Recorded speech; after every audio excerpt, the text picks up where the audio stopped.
Salut à tous et à toutes.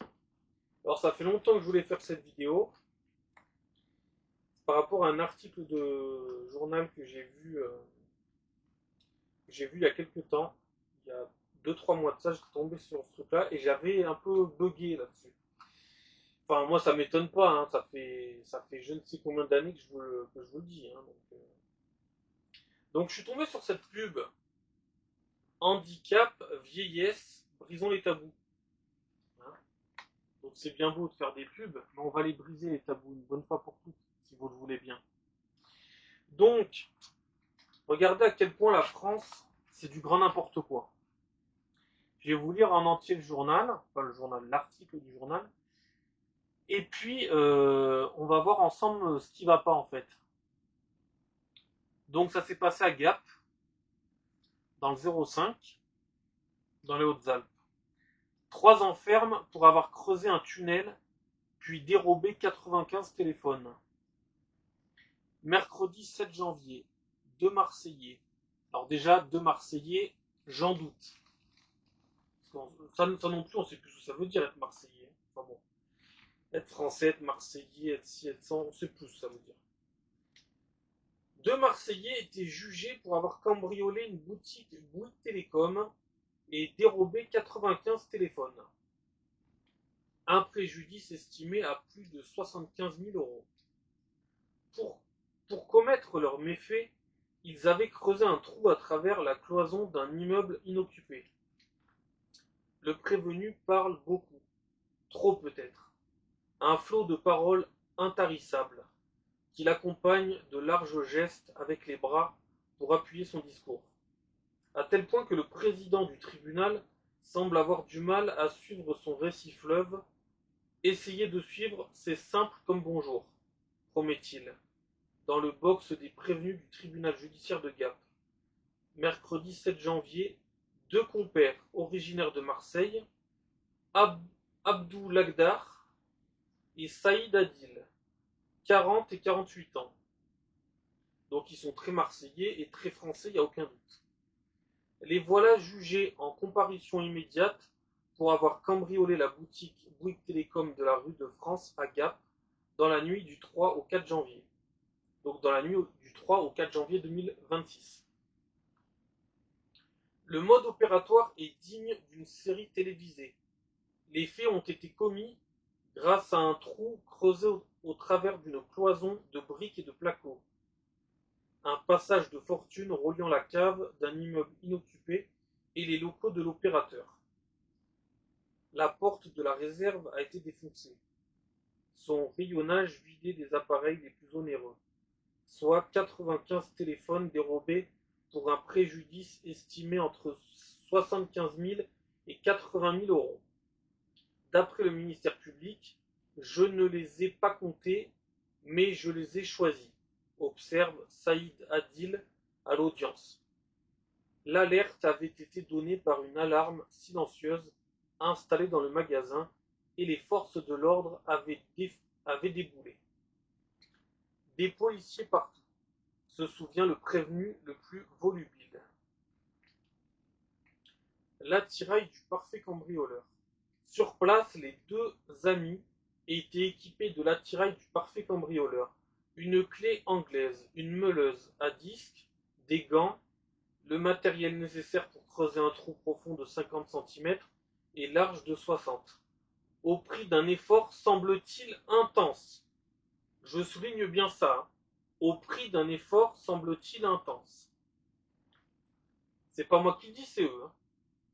J'étais trempé d'une façon impossible. On aurait dit que je sortais de l'eau. J'ai failli faire une hypothermie, raconte Saïd Adil. Le président de l'audience, Julien Weber, interroge les prévenus sur les raisons de leur présence à Gap, une ville jusqu'alors inconnue des 2 Marseillais. D'après leur déclaration, on est venu au hasard pour voler, admet Abdou Lagdar. Comment savait-il que le trou dans la cave mènerait à la réserve de téléphone? On a creusé au hasard, assure-t-il. Le président du tribunal pointe des incohérences. Donc vous êtes venu à Gap, sans connaître la ville, sans faire de repérage en amont, équipé d'une disqueuse, de gants, de 2 sacs, tout ça en creusant au hasard dans une cave à côté d'un magasin Bouygues. Le prévenu botte en touche. La perle rare. Son compère adopte la même ligne de défense, celle d'un acte purement improvisé, racontant avoir été attiré par les lumières de la ville de Gap, après un bref passage par Sisteron, par une Sisteron déserte. Ce jour-là, dépeint Saïd Adil. On a commencé à rôder. Puis est apparue la boutique Bouygues Télécom, le magasin le plus intéressant car, à côté d'un immeuble ouvert et en travaux, c'était la perle rare, fastoche comme tout.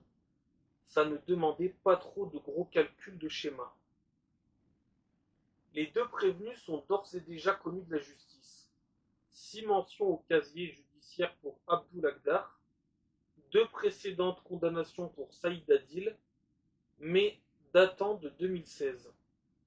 L'une concerne un vol commis à Clermont-Ferrand. Là encore, j'ai été parti comme ça sur un coup de tête, au pif, jure-t-il. Au pif. À 500 km de Marseille, quoi, ironise un assesseur. Ce n'est pas un dossier anodin, ce n'est pas habituel. Dans les Hautes-Alpes, déroule la substitute du procureur de la République, Luisania Fabrizio. La magistrate reconnaît toutefois le seul point positif de ce dossier: le cambriolage s'est déroulé de nuit, dans une ville endormie et sans faire de victimes. Pour ce vol aggravé en état de récidive, elle requiert 3 ans de prison ferme avec maintien en détention. Deux prévenus précaires. Des peines disproportionnées pour Madame Alexia Tardieu à la défense. L'avocate insiste sur le contexte du cambriolage. Expliquer comment on en est arrivé là, plaide-t-elle, avec 2 hommes précaires, car Abdul Agdar, SDF depuis plusieurs mois, dort depuis lors dans son véhicule. Et là, attendez, là ça va être le plus fascinant, là. Dort dans son véhicule. Quant à Saïd Adil, il touche l'allocation pour adultes handicapés, souffrant de problèmes psychiatriques, l'empêchant de compléter par un travail son indemnité de 900 € mensuels. Ce dernier n'avait pas fait parler de lui depuis 6 ans. Alors vous voyez, la justice française, elle dit c'est bien, ça fait 6 ans qu'il n'a rien fait. C'est bien. C'est bien, il n'a pas commis un seul délit depuis 6 ans. C'est bien. Et moi, par exemple, j'ai jamais commis de délit de toute ma vie. C'est mal. Non, mais je sais plus ce qu'il faut penser. Il souligne le fait qu'il n'a pas fait des délits depuis 6 ans. Mais qu'est-ce qu'on s'en bat les couilles, en fait. On en a rien à foutre, en fait.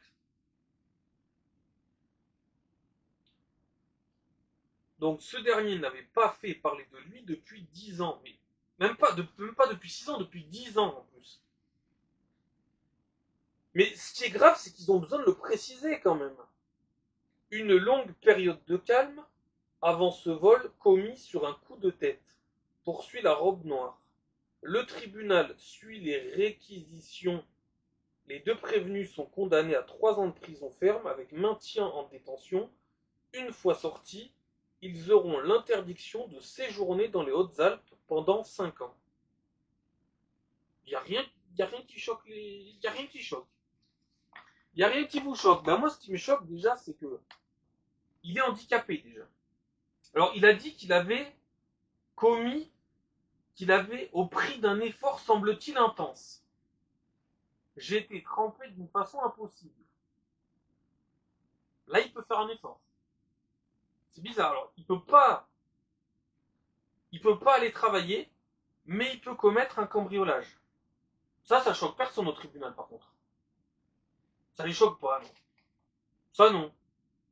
Mais c'est dingue, ce pays. C'est dingue, ce pays. En plus, je suis sûr que c'est 2 ressortissants algériens. Donc, on va les garder en France. Une fois sortis, ils auront l'interdiction de séjourner dans les Hautes-Alpes. Que ça. Pendant 5 ans. Pendant 5 ans dans les Hautes-Alpes. Sinon, ils pourront faire ce qu'ils veulent. Et puis moi, ce qui me fascine le plus, c'est que, donc, on est en train. Parce que là, on n'est pas sur un handicapé, là. Là, on est sur un branleur. Là, on est clairement sur un branleur, puisque tu ne peux pas travailler, mais tu peux aller cambrioler le lieu de travail d'autres personnes qui travaillent et cotisent pour te faire vivre. Non, mais c'est délirant. C'est un délire. C'est un délire, ce pays. Donc, les travailleurs se font cambrioler leur lieu de travail par un branleur, profiteur, qui ne peut pas travailler, mais qui peut cambrioler le magasin.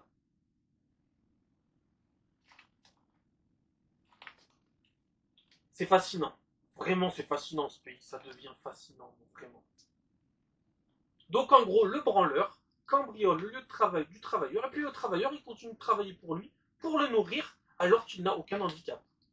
Et qui se fout totalement de la gueule du monde. Quand je vous dis que certains, leur handicap, c'est la lâcheté, c'est leur handicap, ça. Alors, il va falloir le mettre, ce nouvel handicap. L'handicap, c'est d'être une merde. Voilà. C'est ça, son handicap. Voilà. Il va falloir le lister, cet handicap-là aussi. Hein. Il va falloir, parce que dans notre société, il y en a des centaines de milliers des comme lui.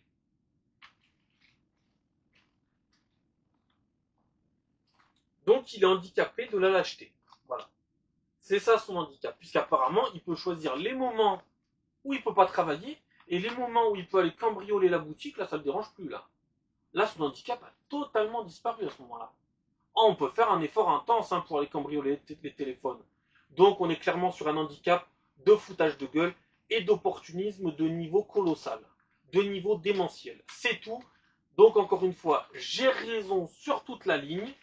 Ce n'est que de la merde, tout ça. Mais ça les a pas choqués au tribunal, ça. Ils n'ont pas dit vous êtes handicapé, non, monsieur. Ah bah non. Allez cambrioler le lieu de travail de ceux qui cotisent pour vous payer votre AH. Non, voyons. Ça, non. Hein. Ça leur fait pas tilt. Puis le fait qu'ils soient pas français, qu'ils n'ont rien à faire en France, ça non plus, ça leur fait. Mais on est dans un pays claqué au sol de chez claqué au sol. Et moi, je vous le dis, en 2027, les Français auront un choix, mais un choix très important à faire. Parce que des comme ça, il y en a des centaines de milliers. Si c'est pas des millions maintenant, des comme ça. Il va falloir faire un choix dans ce pays. Soit tu veux disparaître, avoir un pays qui ressemble à une poubelle, soit tu veux renaître et avoir enfin et être enfin fier de ton pays. Il va falloir se réveiller dans ce pays. Il va falloir sacrément se réveiller. Et c'est pas avec les Édouard Philippe, les Gabriel Attal, les Xavier Bertrand, les Ségolène Royal, les François Hollande, les Marine Tondelier et toute la clique qu'on va s'en sortir. Hein. Ça c'est mort déjà. Ça ne servira à rien. Par exemple, Édouard Philippe, si vous voulez prolonger le quinquennat Macron de 10 ans à 15 ans, il suffit de voter Édouard Philippe. Et vous aurez Macron pendant 5 ans supplémentaires. Gabriel Attal, c'est pareil. Voilà. Et alors, si vous voulez littéralement mettre ce pays KO, il suffit de voter pour la France insoumise de Jean-Luc Mélenchon. Voilà. Là, au moins, vous êtes sûr que le pays ne se relèvera plus jamais. Voilà. Dès comme ça, on en a des centaines de milliers en France. Et je suis gentil quand je dis des centaines de milliers, c'est des millions maintenant. Des millions. Et cette justice de merde qui comprend rien et qui va préciser des trucs. Ah, ça fait 10 ans qu'il a rien commis, mais heureusement qu'il a rien commis. C'est incroyable, incroyable. Et continuer d'aller travailler pour nourrir ces gens. Hein. Et continuer. Continuer, voyons. Le pauvre petit. Et en plus, ils ont quel âge 48 ans 40 et 48 ans On en parle de leur âge aussi 40 et 48 ans Ça fait peur. Hein. Ça fait vraiment peur. Donc voilà. En 2027, c'est dans un an. C'est dans moins d'un an les élections. C'est dans moins d'un an. On est reparti pour 6 ans avec des maires de gauche dans les plus grandes villes de France. Et on va sûrement repartir avec encore un génie dans un an, parce qu'il y a de très grandes chances qu'on tombe sur un Édouard Philippe ou un Gabriel Attal ou un Jean-Luc Mélenchon. Ça sent bon, ça. Ça aussi, ça sent bon. De toute façon, c'est pas compliqué. Faites vos choix, mais venez pas, ne pleurez pas après. Ne venez pas vous plaindre de l'état du pays. Ne venez pas vous étonner de quoi que ce soit. Hein. Voilà. Faudra surtout pas venir pleurer. Faudra pas vous étonner que le pays devienne une grosse poubelle, hein. Une benne à merde irrécupérable. Faudra pas venir pleurer après. Parce qu'à chaque fois, ils s'étonnent. Oui, mais on se demande ce qui se passe. Mais c'est vous qui votez. En plus, je vais loin, mais il faut aller loin. Les ancêtres se sont battus pour libérer le pays. Et eux, qu'est-ce qu'ils sont en train de faire? On leur demande juste de voter, de déposer un pauvre bout de papier dans l'urne et de voter intelligemment. Et ils savent pas le faire. Ça fait peur. Ça fait peur. Franchement, ça fait vraiment peur ce pays. Les ancêtres les ont libérés, se sont battus pour qu'ils aient un pays vivable, un pays que beaucoup nous envieraient. Et ils sont en train de le faire, de le transformer en poubelle, quoi. Mais quand je vous dis que ce sont des putains de pourris gâtés qui ne comprennent rien à rien, ils savent même pas la chance qu'ils ont d'être en France. Beaucoup se battraient pour être en France. Et en plus, ceux qui se battraient pour être en France, c'est ceux qui viennent en France foutent la merde en plus. Si ça, c'est pas beau aussi. Putain, c'est incroyable. Dans 2027, c'est dans moins d'un an. C'est dans à peu près 350 jours. Dans 350 jours, il faudra prendre son destin en main et arrêter de se plaindre ou de s'étonner de quoi que ce soit et de juste poser un pauvre bout de papier dans l'urne en votant intelligemment, en conséquence, hein, pour la suite. C'est quand même pas compliqué, non? Tu fais un calcul, qu'est-ce qui est le mieux pour la France actuellement? Ben, la France est dans quel état? Tiens, je me demande. Non mais franchement. Bref, moi je vous ai donné la liste déjà des gens à éliminer. À éliminer. Moi je ne demande pas de faire un barrage. Hein. Vous faites ce que vous voulez. Si vous voulez encore faire les castors et faire un barrage, c'est votre problème. Je ne demande pas de faire un barrage. Moi je demande juste de ne venez pas pleurer, ne venez pas vous plaindre. Votez en conséquence. Hein. En conséquence, en connaissance de cause. Hein. Et puis, on verra bien, advienne que pourra. Hein. On verra bien. Mais ce pays est tellement éclaté, mais c'est grave. On doit être l'un des pays les plus. En vrai, on a un potentiel de fou, la France. Mais que voulez-vous? D'année en année, ce pays devient une poubelle. Donc, qu'est-ce que je vous dis? Comment conclure cette vidéo? Ouais, vous avez juste un pauvre bulletin à aller poser dans l'urne. Un pauvre bulletin. Il suffit juste d'être un peu audacieux, courageux. Alors, je sais que le courage, il n'y en a plus beaucoup. Et de l'intelligence aussi. Un petit peu d'intelligence. Qu'est-ce qui serait bon pour la France actuellement dans cet état? Il n'y en a pas 50. Il n'y en a pas 50. Ah, c'est sûr qu'Edouard Philippe, il va vous sauver. Ah, ça c'est sûr, il va bien vous sauver, Edouard Philippe. Ah, Gabriel Attal. Mais en plus, je comprends pas comment ils peuvent encore tomber dans le panneau, quoi. Comment ils peuvent encore se faire avoir? Comment c'est possible? Comment c'est possible de dire encore je vais voter Edouard Philippe? Je n'arrive pas à comprendre. Comment il y en a qui vont voter Jean-Luc Mélenchon? Comment c'est possible, ça? Non, mais je veux bien tout entendre, moi. C'est peut-être moi qui suis con, hein. C'est peut-être moi qui suis con, c'est peut-être moi qui comprends plus rien à rien, hein. Mais moi, au moins, je me pose la question, est-ce que je suis un con? Les autres en face, ils se la posent pas. Non, non, tout va bien, c'est nous qui avons raison, ben on va voir qui c'est qui a raison. Aïe, aïe, aïe. Et puis pareil, ceux qui n'iront pas voter, c'est pareil. Entre ceux qui n'iront pas voter et ceux qui vont voter des conneries, ouais. Mais les gens, ils en parlent pas, mais je vous jure que l'élection présidentielle de 2027, il n'y a jamais eu une élection aussi importante que celle-là. Parce que c'est tellement la merde. En 2022, elle était charnière, fallait pas se louper. Mais voilà, ils se sont loupés. Mais là, après 10 ans de Macron, parce que avant de finir cette vidéo, ils vont me. Il y a des gens, ils vont dire oui, mais c'est bon, Macron, c'est fini. Non, c'est pas fini. Sa politique, elle sera toujours là. tout ce qui a été installé par sa politique va rester là. Oui, tant que vous n'allez pas voter pour quelqu'un qui va enfin mettre tout ça de côté, on va garder toute sa politique. Et alors, si vous mettez Édouard Philippe à sa place, c'est bon. 5 ans de Macron supplémentaires. Hein. Gabriel Attal, pareil. Et alors, Jean-Luc Mélenchon, là, n'en parlons même pas. C'est désespérant. Non, franchement, quand je vois cet article de journal, c'est désespérant. Et après, ils vont taper sur des gens, euh, sur les gens au chômage ou les gens au RSA. Mais quelle honte. Mais tapez surtout dans ce cas-là. Tapez surtout. Ne choisissez pas des trucs quand ça vous arrange. Là. Tapez surtout. Bref. Voilà, ça me tenait à cœur de faire cette vidéo parce que putain, j'en ai. Franchement, quand je vois ça, la plupart des gens qu'on lit cet article, ils m'ont dit qu'est-ce que. Y a rien de choquant? Y a rien de choquant? Vous vous foutez de moi ou quoi? Non, mais sans déconner, mais ça fait peur, hein. Y a rien de choquant. Mais dis donc, mais vous êtes bouché à quel point? Mais vous êtes déconnecté à quel point? Je comprends plus là. Non, mais c'est moi qui ai un problème, je pense, hein. Ça doit être moi, hein. C'est pas possible, hein. Allez, portez-vous bien. À la prochaine, salut.